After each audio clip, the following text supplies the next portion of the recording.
नमस्कार, आपण पाहत आहात टोला न्यूज. शिर्डीतील पानमळा परिसरातील जगदंब नावाचा बंगला, त्या बंगल्यासमोर उभी असलेली नंदुरबार पोलिसांची गाडी आणि बंगल्याला लागलेला हे सील आणि स्माईल करत पोलीस व्हॅनमध्ये बसणारा हा भूपेंद्र राजाराम सावळे उर्फ भूपेंद्र पाटील. अंगावर काळ्या रंगाचा शर्ट, नेहमीप्रमाणे स्माईल आणि शिर्डीतील गुंतवणूकदारांना हलकी स्माईल देत अंगठा दाखवत सकारात्मक रहा म्हणून सांगणाऱ्या भूपेंद्राच्या चेहऱ्यावर पश्चातापाचा लवलेशही नव्हता.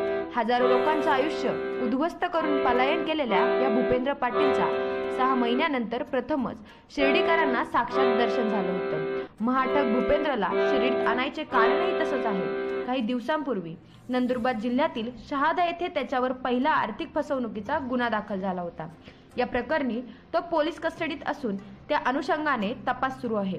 भूपेंद्रने शिर्डी आणि पंचक्रोशीत दामदुप्पटचा कौल बंगाल करत तब्बल 1,500हून अधिक लोकांना 350 कोटी रुपयांना गंडा घातलाय. सर्वसामान्य लोकांचा कष्टाचा पैसा गिळून त्याने नाशिकला पलायन केलं होतं. यात सर्वात अधिक साई संस्थांमधील कर्मचारी अडकले होते. मध्ये ब्रोमोर कंपनीच्या नावाने सर्वसामान्य माणसांचे डबल पाठवा देतो म्हणून एक कंपनी स्थापन केली आणि या कंपनीचा भामटा भूपेंद्र राजाराम पाटील आणि दुसरा भामटा राजाराम पाटील आणि त्याचे बंधू सुबोध पाटील या तिघांनी शिर्डी आणि शिर्डी परिसरातल्या अनेक लोकांच्या कष्टाचे पैसे शिर्डी आणि शिर्डी परिसरातल्या अनेक लोकांच्या कष्टाचे पैसे घेऊन त्यांना वेगवेगळे आमिष दाखवून त्यांची आज फसवणूक केली. आणि या फसवणुकीमध्ये या ग्रोमोर कंपनीमध्ये जे काही एजंट म्हणून काम करीत होते त्यांचा सुद्धा तेवढाच फसवणुकीच्या मध्ये सहभाग आहे.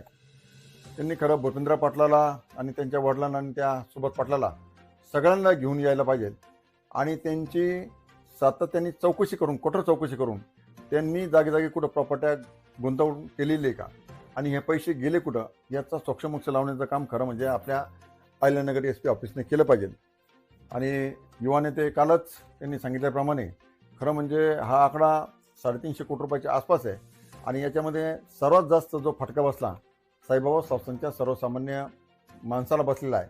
त्यांनी अनेक प्रकारच्या साईबाबा संस्थान एम्प्लॉई सोसायटी असेल, दागिने असतील, बँका असतील, सावकारकी यांच्याकडून किंवा पाहुणेरावळे यांच्याकडून पैसे आणून हे सगळे पैसे या भूपेंद्र पाटलाच्या ताब्यात दिले आणि भूपेंद्र पाटलांची अक्षरशः या लोकांची फसवणूक केली. आणि खरं म्हणजे याला आता जास्तीत जास्त शिक्षा देऊन सर्वसामान्य माणसांचे पैसे परत कसे येतील एवढंच सगळं SP ऑफिसने यावर लक्ष दिलं पाहिजे.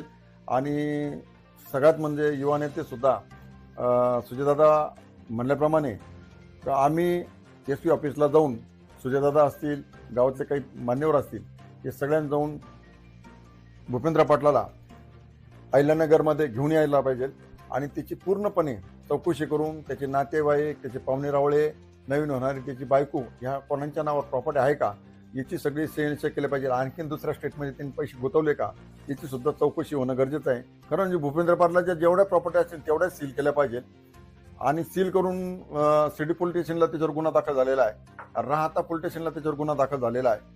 आणि आमचं तर म्हणणं आहे की नंदुरबारचा पहिल्यांदा गुन्हा दाखल झालेला आहे.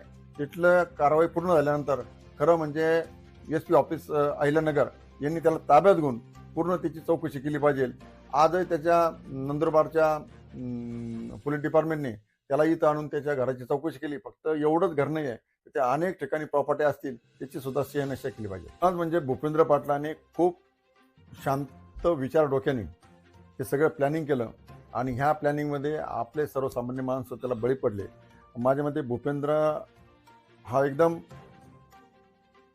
दरोडेखोर माणूस होता आणि त्याला ओळखण्यामध्ये आपले सगळे लोक अपयशी ठरले.